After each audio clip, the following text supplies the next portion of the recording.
Antes que nada, no estás en el 2005. Esta es la calidad de imagen que tiene mi cámara, así que hay que aguantársela. Soy Jeremías Nebolo Borda, alumno de quinto año del IPA 209, y este video forma parte del trabajo de texto argumentativo que me dio el profesor Diego Sampo para la materia Lengua y Literatura.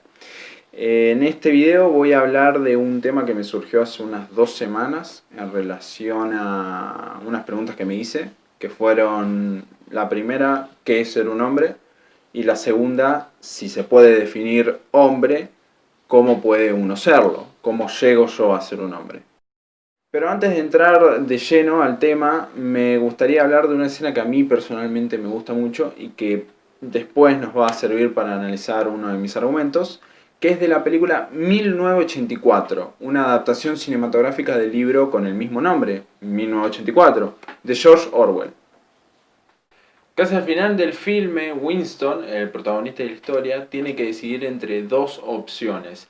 La primera, que es enfrentarse a su mayor miedo, las ratas, o la otra, que es dejar de ver a Julia, su amada. Cuando todo parece que va a decidir por la primera opción, la habitación de él se empieza a llenar de roedores que le produce un ataque de ansiedad. Pide clemencia hacia el gran hermano, que para que se pongan en situación es quien lo hizo tomar esa decisión en primer momento, y simplemente lo saca de ahí. Pero lo importante en sí no es la escena, sino el diálogo que suelta Winston en pleno ataque de pánico. Lo que él dice es: no me lo hagan a mí, háganselo a Julia. No me lo hagan a mí, háganselo a ella.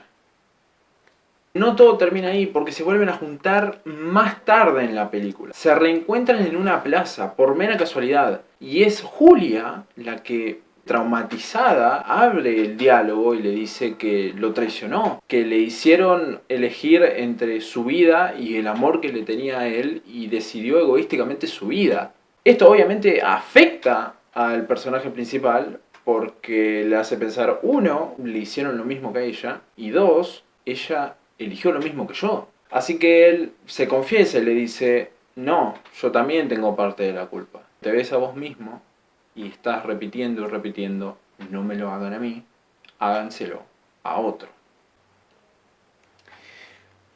Podemos preguntarle a 500 personas diferentes la definición de hombre y probablemente terminaríamos teniendo 500 definiciones distintas. De eso no hay ninguna duda. Es más, la Real Academia Española se hace como un montón de alboroto para definir un concepto tan básico, porque es como hombre. Hombre lo definimos siempre, todo, cualquiera. Usamos hombre, la palabra hombre todos los días. No es algo tan difícil de explicar, ¿o no?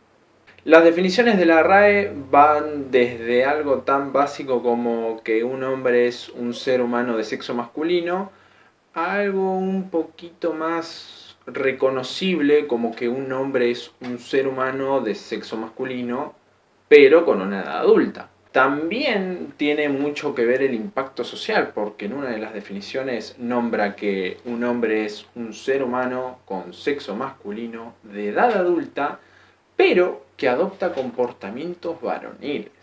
Sin embargo, la definición que más se adapta a la mía es una de las últimas, o de las primeras, dependiendo de qué diccionario lo veas, tampoco soy adivino, que es sinónimo de ser humano. Y ahí viene mi definición de hombre. Para mí, hombre es aquel ser humano que se mejora personalmente a tal grado que termina mejorando a los demás y a su entorno.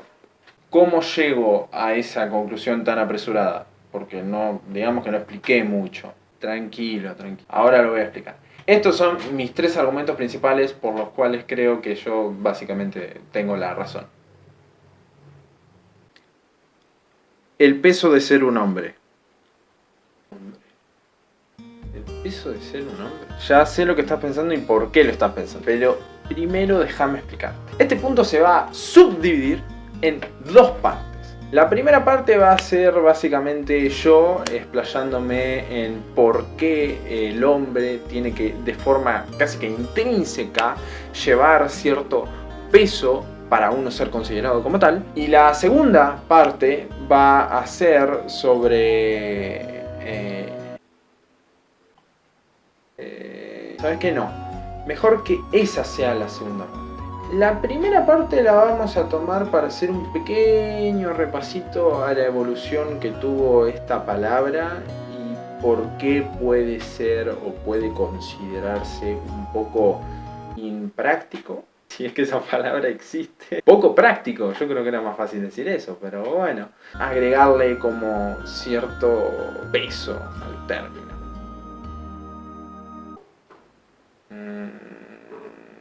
Realmente no hay que saber tanto de historia para darse cuenta que hombre siempre fue una palabra que se usó para moldear a las masas.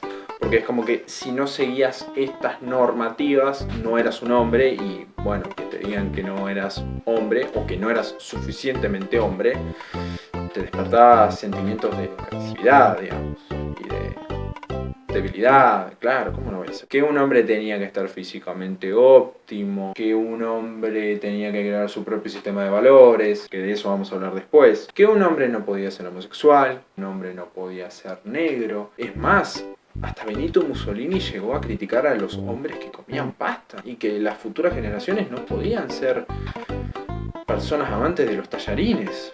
Eso lo dijo en serio Mussolini.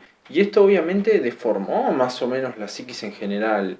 Y es como que la gente realmente no sabía qué cosa era qué. Y entonces todos empezaron a tener problemas para identificar qué era realmente lo que la palabra quería expresar. ¿Debía alguien para ser un hombre tener mucho músculo? ¿Debía alguien para ser un hombre tener un gran pene?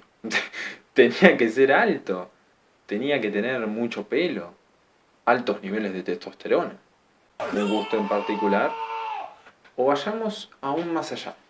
¿Debe ser predominantemente agresivo para con los demás? ¿No debe tener sentimientos?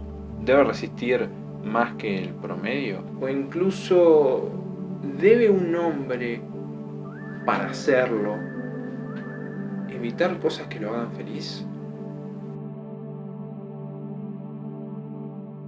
Esto nos puede hacer surgir muchas preguntas, porque si acabo yo mismo de destacar que hacer esta clase de cosas realmente son hasta contraproducentes, ¿por qué insistiría en seguir esta metodología? ¿Por qué insistiría en que un hombre tiene que ser paca? Sí, porque lo que yo propongo es un cambio que no tiene nada que ver con... No lo voy a decir porque si no va a ser muy fácil de entender. Y el objetivo de este video es que lo veas 800 veces y que no lo entiendas nunca. Volvamos un poquito al ejemplo de la película atrás y vamos a darle una vueltita de tuerca. Winston se vio sobrepasado por una situación y se entregó en lágrimas hacia el gran hermano. Un hombre es por naturaleza débil y no debe ni olvidar, ni obviar, ni evitar sus miedos. Al reencontrarse con su amado, Julia le confiesa que vendió sus sentimientos por su bienestar y procede a disculparse. Un hombre dice la verdad y no solo no pone excusas, sino que pide perdón. El protagonista le replica: no, a mí también me amenazaron y tomé la misma decisión. No solo eso, sino también pedí que te lo hagan a ti y no a mí. Un hombre asume parte de su culpa y también se arrepiente de sus actos. Con esto a lo que quiero llegar es que un hombre como peso único tiene el de la responsabilidad. Si no entendiste qué tiene que ver la responsabilidad con los ejemplos que di, no sé qué querés que haga. Volvé a ver el video. La destrucción del instinto. El instinto como concepto aprobado tiene en su definición aquella conducta innata producto de los valores genéticos que comparten seres de la misma especie, la cual genera una respuesta prefabricada ante un estímulo que podría o no ser desconocido.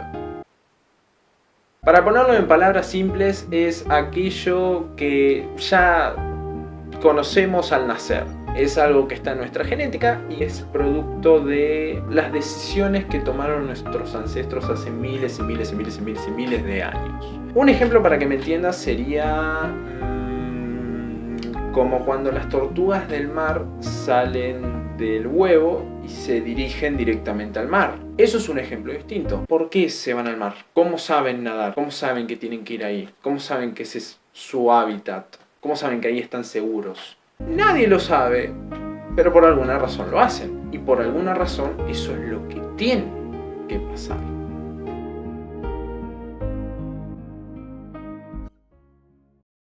Pero los seres humanos somos un poquitito diferentes y podemos incluso llegar a obviar estas cosas. Para que te des una idea de la importancia que tienen, ¿sí? Todos y cada uno de nuestros instintos están relacionados con un objetivo particular, que es sobrevivir y en menor medida dejar herencia, que al mismo tiempo seguiría básicamente siendo lo mismo. O sea, a lo que quiero llegar es que algo tan fundamental puede ser ignorado por nosotros, ya sea de forma consciente o de forma inconsciente. Por ejemplo, nada me impide tener tendencias suicidas. Nada me impide tirarme de un lugar muy alto pensando que no me voy a hacer nada. Y nada me impediría tampoco realizar un movimiento estúpido porque pienso que es copado. A lo que voy. Esa vocecita tan básica que te dice, che, no hagas esto que te vas a matar, puede ser ignorada. Y acá es donde está el punto. El control del yo, el control del mí por sobre nuestro propio cuerpo. Y teniendo esto en cuenta, al tener esta potencialidad de poder eliminar instintos con razón de causa, tenemos que eliminar dos que considero son muy nocivos. El primero, que es el miedo, y el segundo, que es la vergüenza. Obviamente que esto tiene una razón de ser. Por ejemplo, el caso de la vergüenza. La vergüenza, por más que no lo parezca, es un instinto. Nace a partir de nuestra vida en sociedad. Pongámonos en contexto. Hace muchísimos años, hacer algo que el grupo no considerara normal o sensato nos hacía peligrar. Si las personas nos veían como raros, nos iban a apartar del grupo y probablemente terminásemos muriendo por un depredador, de hambre, de sed. Y por otro lado, si no nos apartaban físicamente, nos podían apartar socialmente. Y eso también nos afectaba a nosotros porque, necesitamos dejar herencia, porque es nuestro objetivo fundamental como seres humanos. Pero eso era antes. ¿Cómo se fue adaptando la vergüenza en la actualidad? Es más, se considera tan innecesaria la vergüenza hoy en día que hasta las personas es como que lo resaltan. Es como, wow, ese chico no tiene vergüenza. Wow, qué valentía, qué coraje. A lo que voy, quiero que lo pienses de esta forma. ¿Qué hizo la vergüenza de ayer para que hoy estuvieras mejor?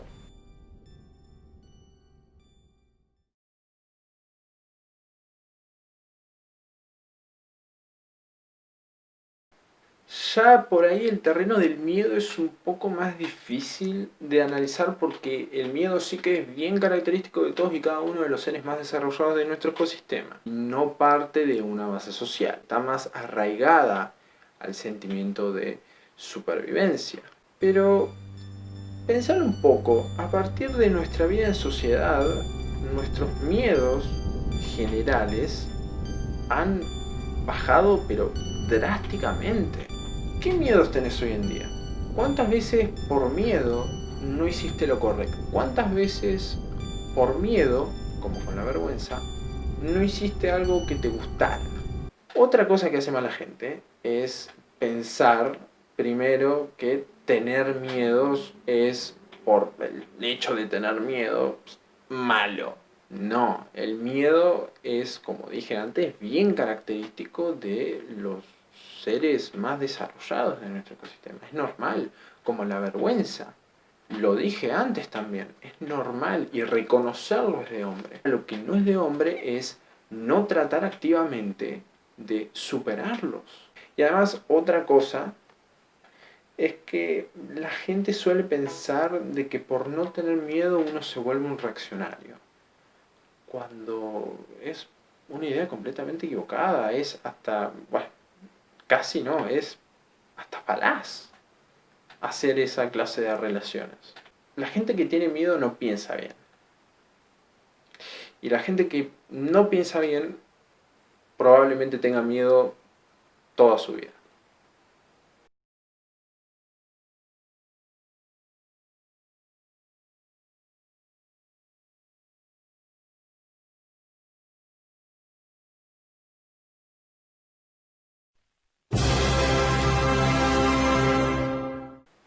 Esto no es un ideal.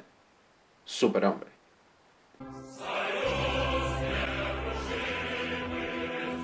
Esto no es un ideal. Y es muy importante que lo tengas bien en cuenta. Más difícil no ser hombre que ser un hombre. En realidad, hombre no es algo que se llega a ser, ¿sí? Yo no soy de las personas como Simone de Beauvoir, que dicen que una mujer no nace, sino que llega a serlo. Uno nace hombre y puede llegar a no serlo. Responsabilidad. ¿Se acuerdan de esa palabrita que había quedado medio como en el aire? Responsabilidad. ¿Qué significa ser responsable? Le podemos dar 1.000.000 de definiciones a la palabra responsabilidad, sí, para tratar de hacer un jueguito léxico y que responsabilidad realmente no sea esto, sino que es lo otro. Al perfeccionarse, o por lo menos al tratar de hacerlo, se está haciendo un bien y se está haciendo algo que es obligatorio, es decir, tu consciente debería ser el encargado de hacer que te sientas bien activamente, ¿sí? De que seas una máquina productiva, de que seas productivo, productivo, productivo, productivo, productivo, productivo y hagas las cosas. Ya por ese simple hecho, estás afectando a las demás personas. Porque al ser la mejor versión de vos en una vida en sociedad, estás dando lo mejor que le podrías dar a esa sociedad. Tu mejor aporte, simple y llanamente. Si uno no está dando su mejor aporte, no está siendo responsable consigo mismo, porque no se está respetando tampoco. Y por tanto no es un hombre. Medio raro esto que sonó. Volvé a empezar el video si no te quedó. ¿Por qué esto no es un ideal? Bajo mi definición de hombre, un hombre no desafía a la naturaleza. Un hombre corresponde a la naturaleza porque le es natural la condición de hombre. Porque yo jamás puse una escala de hombres. No es como que hay un hombre mejor o un hombre peor. No. Simplemente hay hombres o no hombres. También, por ejemplo, a diferencia de la ideología de Nietzsche, yo no propongo que un hombre deba de tener control, sino que debe de tener autocontrol, porque el autocontrol es intrínseco de la responsabilidad que se tiene uno.